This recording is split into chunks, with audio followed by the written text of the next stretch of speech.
Akkam jirtu hordoftoota koo nagaa keessaniin nagaa koota galata waaqayyoo jira akkamiin jiruuf jireenya wajjin maal fakkaata? Na bira hundi isaa gaariidha galata waaqayyoo. Egaa toora kana sababa garagaraatiif viidiyoo isin hojjechuu hin dandeenye. Har'a immoo viidiyoo biraatiin dhufeen jira. Waan ofiin akka baddee jirtu namti keessanuu beektu. Anillee firoon bakkee tokko dhokseetuma fidan jechaa jira waan jedhu yaade. Deebisee immoo firoon seenaadhaan fide jechaa jira. Ani kanas ta'e sani gara hundumattuu waan ofiin dursitee seenaa fi guutuu wal bira fiddee kana booda jireenya keessaa bahee waan akkasii waan jedhu wayii viidiyoo wayii yeroo darbe argitanii jirtu hundumti keessanii. Garuu ani immoo toora kana harmee bira geessine waan jiru hundumaa harmee wajjin teenyaa sun yaada jedhu wayii qaban tureyyuu isa saniif waan tokko gama koonis waan sirreessu waan hin qabuuf guutuu wajjinis teenyee mari'annee waan tokko sirreessine harmee bira deemnee waan kana irratti mari'annee dhumatti goona yaada jedhu hin qaban ture. Garuu jidduutti immoo ishiin amma hin jirtu. Isa sanaaf jedhee tanan ani immoo amma faalan arganne garuu akka carraa ta'e immoo viidiyoo kana hojjechuu kanan barbaade fi firoon tarii waan ofii keetii mana keessee ammas immoo waan biraan nu jechaa jirta yoo ta'e ani waan ofii harmee bira geessee waan jiru hundumaa akka haasofnuuf hin barbaada waan ta'eef osoo yookiin jireenya ishii keessaa baatee nu akka furmaatatti barbaannuuf nuuf dhiiste yookaan immoo ishii jireenya ishii sirreessaaf hojjette immoo ishii nu biraa fuutee akka barbaadde osoo gootee nuti tola ani gama kootiin jechuudha. Sababni isaatu nuti bullee kaanee ishiidhaaf furmaata barbaanna gaafa nu jennu ati yeroo hundumaa dhuftee gufuutti taata waan ta'eef isheenis murtoo mataa ishiitiin murteeffattee akka hin jiraanne gochaa jirta waan ta'eef yookiin jireenya ishii keessaa bahiitii ofii ishiitti hiree ishii murteeffachuu haa dandeessu. Lakkii hiree ishii keessaan boona murteessaaf hojjette immoo bakka nurraa adda baasitii jireenya mataa ishii akka jiraattu godhi malee nuunis jidduu kanatti sammuu keenya nu jeeqinii tokkoffaa guutuun jidduu kanatti baay'ee jeeqamaa jira hin beekta. Atis kaayyoon kee inni guddaan immoo guutuu jeequdha malee waan ofiitiif miti. Waan ofiitti mararamteeti jedhee yaadu hangama kootini. Deebisee immoo seenaa guutuun akka walitti aaran deebisanii akka walitti bu'an bakka jireenyuma isaanii jeequuf malee waan biraatiif miti ani akka kootti jechuudha. Kana waan ta'eef osoo dhiistee waan kana keessaa baate sirreessuu hin dandeenye balleessaa jirta waan ta'eef balleessuurra immoo osoo keessaa baate wayya. Sababni isaa nullee akka itti amma fakkeenyaaf waan ofii fi guutuu walii wajjin haa jiraatan naan jette ani akka kootti. Hammati jidduu isaaniitiin baanetti walii wajjin jiraachuu hin danda'an. Sababni isaa aniifatii teenyee akka nama tokkootti haasofne waan ofiin obboleetti keeti ani immoo guutuun obboleessa kiyya. Garuu immoo waan jiru hundumarratti teenyee haasofnee furmaata itti barbaannee bakka kana booda guutuu bira hin geenii guutuun jeeqinii walitti hin qoosnu nuyi wal kabajnee walii wajjin jiraanna nu duuba maatiitu jira waan jedhu hundumasaa teenyee haasofnee jirra akka namaatti. Garuu ammaayyuu kan caalu gochaa jirtaati waan ta'eef asiin nama si jaallatuun si fidee jettaan asiin waan ofii fidaa jetta asiin immoo jechuun guutuun akka soddaa keenya ta'uu hin barbaannu jetta maalidha qo'ate jechuun yoo hin barbaanne ba'a bakka maatuma nu duuba jiruu fi kabajnee macallisna malee nu walitti baanee akkas waliin jechuu hin dandeenya garuu jira mitiire. Osoo nu jirru waan jedhu booda akka dhufu waan beeknuuf callisne. Egaa kanaafuu firoon dhaamsinan sii qabu yoo jiraate obboleettii keetiif yaadda yoo ta'e yookiin jireenya ishii keessaa bahi. Hiree mataa ishii ofii ishiitti murteeffachuu akka dandeessu godhe. Garuu waan ofiinis wajjin walii galtee guutuu fi seenaa jeeqnaa yookiin immoo isin jeeqnaa jettanii waan akkasii gochaa jirtu soo ta'e nurratti wanti nutti dhufu hin jiru jechuun wanti nutti badus hin jiru. Ammas yeroo nu sirreessuudhaaf mari'annee dhumarra geenyutti ammas dhuftee waan akkasii keessa seenta waan ta'eef nu waan goonu hin qabnu bakka karaa fe'attuu yoo deemtan mootummaas yoo ta'e ikkoo daa'ima keessan guddisaadha malee waan godhu hin qabu waan biraa. Garuu nu akka maatiitti teenyee haasofnee waan tokko wanta kana dhumarra akka geenyuu fi yookiin nuuf eeyyami yookiin immoo achumaan fudhadhuutti deemi obboleettii kee. Kana booda waan goonu hin qabnu akka keenyatti jechuudha. Guutuun akka maraatu barbaadda yoo ta'e akka biyyaa siiboo barbaadda yoo ta'e duraan kan hafe dhimmi ati kana booda waan ofii fidaa asiin baa nuun jettuuf hin jiru. Waan ofiin nu bira hin turre mana guutuu turte amma immoo hin jirtu deemte. daa'imaa miti yookiin immoo ishiin meeshaa miti seenaan fuutee bakkee tokko geessitee itti cuftee hin argine kan jettu yookiin immoo guutuun fuudhee bakkee tokko geessee hin argine kan jedhu ishiin meeshaa miti nama. Ofii ishiitiin itti yaaddee guutuuf seenaa walii wajjin ta'a jettee deemtee amma immoo nu eessaa finna. Asumaanuu waan nufiinis viidiyocha ilaalaa jirta yoo ta'e deebii waan jiru teenyee mareennee asirreessun. Lakkisoo jette immoo nu waan goonu hin qabnu kana booda. Inni biraan immoo ishee eenyudha naafleet moo eenyu jettan ishee wajjin illee haasa'uun barbaadu sababni isaa jira miti yookiin namatu ergee yookiin immoo dhuguma akkuma jettu ta'a. Isa kanaaf ani jechaan qabu kanas sanis jechuu hin danda'u. Maatiin ishii yoo viidiyoo ishii kan argan ta'e obboleessa qabaatte obboleettii yookiin immoo maatii qabaatte osoo gorsanii gaariidhaan akka kootti yookiin immoo hiriyoota osoo qabaatte osoo gorsanii sababni isaa garanatti dhuftee jechuun amma maal jedhamame amma jechuun akka kootti dhuftee guutuudhaan sin jaaladha habaaboo bittee fi jechuun ani wantichi isaa firootu fidee waan ta'eef bakka firoodhumatu guututti qoosaa jira.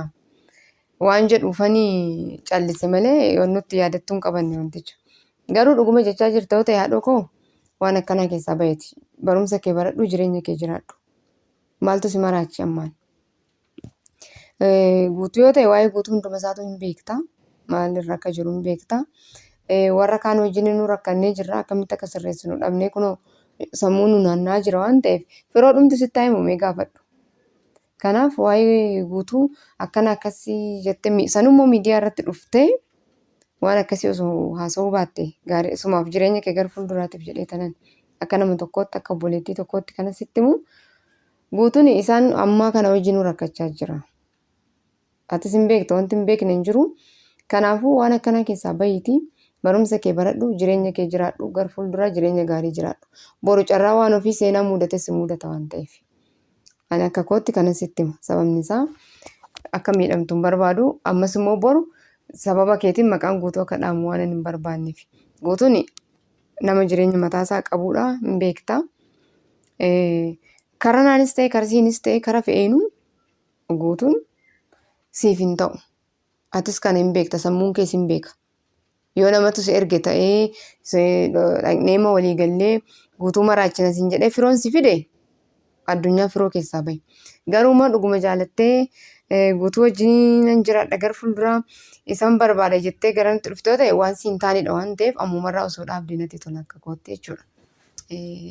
Sababni isaa ijoolleen si qofa miti baay'een dhufanii akkas jedhanii maayii immoo haala guutuun eenyu akka jaalatu eenyu wajjin jiraachuu akka barbaadu waan beekaniif kana duras jireenya isaa keessaa ba'anii jiru. Viidiyoota darban yookiin duubatti deebii ilaali yookaan immoo gaafadhu hiriyoota guutuu warratti dhiyoo jiran jechuudha. Sanirraa kan hafe ani akka kootti kanas si gorsu yaada kana sammuu kee keessaa baase siruma. Sababa kanattis siinis immoo walitti bu'uun barbaannu xaaxaa biraattis hin barbaannu nu jireenya barbaanna. Guutuun immoo rabbi jedhe seenaa waliin yeroo dhiyootti gaa'ela gaggeeffachuuf kan nu beeknu. Harmeenis kan beektu waan hundumtuu kan xumurame. Garuu gidduutti wantoonni akkasii kun qormaan itti baay'atee dhaabbate. Egaa guutuun nama jaalatu isatu beeka, nama wajjin jiraatu isatu beeka. Nama filatu wajjinis kan jiraatu abbaadha. Garuu ani kan beekuun sitti maa jira. Guutuudhaa jettee jireenya kee gara fuulduraa of jalaan balleessin. Viidiyoo duratti baatee dhuftee ani akkana sin jaaladha akkasii jettee ishee miidhaguun ofumaafuu jechuun safuu qabna nuyi maatiin immoo jiran duuba maatiin qabdu ati maa. Waan akkasii dhiisii obboloonni keellee maatiin keellee sitti qaana'uun qabanii ati ganaa nama waan baay'een si eeggatudha. Ganaa nama barumsarra jirudha. Kanaaf addunyaa maraataa akkana kana keessa seentee maraatiniiti as keessaa bahi. Guutuu haasofsiisuu barbaadde kaameraan alatti immoo wajjin haasoftee wanta akkasii itti himuu hin dandeessa turte. Garuu firoo itti himtee firoo wajjin kaatee dhuftee viidiyoo duratti baatee jeequmsa akkanaa keessas galtee isas sammuu maraachini ofii keefis hin jeeqamniiti jireenya kee gara fuulduraatiif hiree kee gara fuulduraa murteessuu kan dandeessu amma waan ta'eef amma of jalaan balleessiniiti waa'ee kana keessaa bahiisin jedha. Isa kana ani qaamanis wajjin taa'ee waan akkasii baay'ee haasa'uun barbaadu. Garuu immoo osoo dhiiste akka kootti natti tola baay'ee. Yaada kana keessa osoo baate natti tola akka kootti jechuudha. Akka nama tokkootti kanas gorsa. Barbaadu qabaa gannateessisaa ta'e deemi. Wanti warra kaan mudate yoo mudates immoo ani amma dursee sitti waan ta'eef waan ilaallatu hin qabu. Innaa walumaa galatti ani har'a kanan jechuu barbaade tokkoffaa firoon waan ofii sitti dhokse yoo ta'e dhiisi. Qoosaa akkanaa dhiisi. Kaleessas carraashii kan balleessisidha. Ammas immoo kan balleessaa jiru sidha waan ta'eef jechuudha. Yoommoo waan ofiin immoo ofumaa keetiin dhokachuu barbaaddee boqochuu barbaaddee bakka kana keessaa baheen xiqqoof tasgabbeessa jettee yaaddee dhokatte ta'e immoo haadhi rakkoo hin qabu. Garuu sa'aatii na haasofsiisuu barbaaddetti ani jira. Harmeen jirti. Naa bilbilii yoo barbaadde harmee biras deemnee wanta kana dhumatti gochuu dandeenya an akka kootti jechuudha. Na biras yoo dhufuu barbaadde immoo koottu ani akkuman kaleessa siin jedheedha yeroo kamiyyuu sa'aatii barbaaddetti na bira dhufuu dandeessa. Murteeffatteetta yoo ta'e immoo harmee biras na geessi yoo jette ani si geessuudhaaf qophiidha jechuudha. Sababni isaatu nuti baasnee daa'ima keenya wajjin nama si gannu miti. Osoo guutunuu hin barbaadu jedhee si dhiise anis ta'e harmeen yoomiyyuu haga dhumaatti akka si bukkee jirru sitti himeen ture kana dura teessisee jechuudha. Innaa gidduutti immoo murtoo mataa keetii murteessitee xiqqoo bakka achii galuun qaba akkas waan jedhudha. Sirriidhaan sin hubadha. Maatiin jiru firoon jira immoo firoon akka waan si hubatee fakkaata garuu deebisee kan si miidhaa jiru isa garuu obboleessa keetii waa tokko akkan akkasiin jechuu hin danda'u. Garuu immoo murtoo mataa keetii ofumaa keetii osoo murteeffatte waan sii ta'u ofumaa keetii murteeffattee osoo jireenya kee gara fuulduraa fooyyessitee itti fuftee jireenya kee jiraatteen jedha. Garuu ammas irra deebi'ee kanan sitti himu viidiyoo kana ilaalta yoo ta'e sa'aatii barbaadde koottu naa bilbilii harmee biras na geessi bakka rakkoo hin qabu yoo jettes immoo ani gama kootiin yoomiyyuu akkuma kana dura siin jedhedha. Wanta yaada sitti jijjiirre hin qabu. Egaa ka guutuun immoo seenaa wajjinan jiraadha. Waan ofii immoo daa'ima koon guddifadha. Murtoo jedhudha kan inni murteeffate atis beekta. Inni kun murtoon kun yoo sii ta'es lakkii ani immoo harmee biras dhaqee achittis taa'uu nan danda'u jettes as na bira taa'uu soo barbaaddes anaaf rakkoon hin jiru yeroo hundumaa akkuma sin jedhus nuyi gara kamiiniyyuu si cinaa jirra. Wanti si dhiphisu hin jiru jechuudha. Egaa inni guddaan ati nagaa ta'uu keetii bakka jirtutti nagaa ta'ii waaqayyo fayyaa siif haa kennu. Garuu sa'aatii barbaadde naa bilbilii. Ani yeroo kamiyyuu si bukkeen jira. Seenaa soo taate hammeenya kee akka hin qabne beekta. Inni hundumti keenya hammeenya kee hin qabnu. Garuu hireetu jirutu waan akkasii yeroo tokko tokko waan akka ati murteessine si godha. Kanaaf ani amma gama kootiin isin hundumtuu na hubattu jedhee yaada.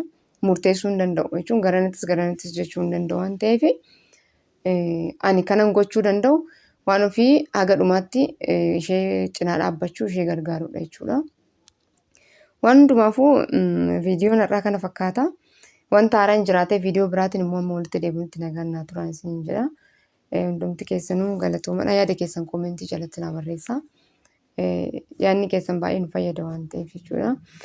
Egaa kana fakkaataa hanga viidiyoo biraatti wal arginutti immoo nagaan naa turaadha. Galatoomaa.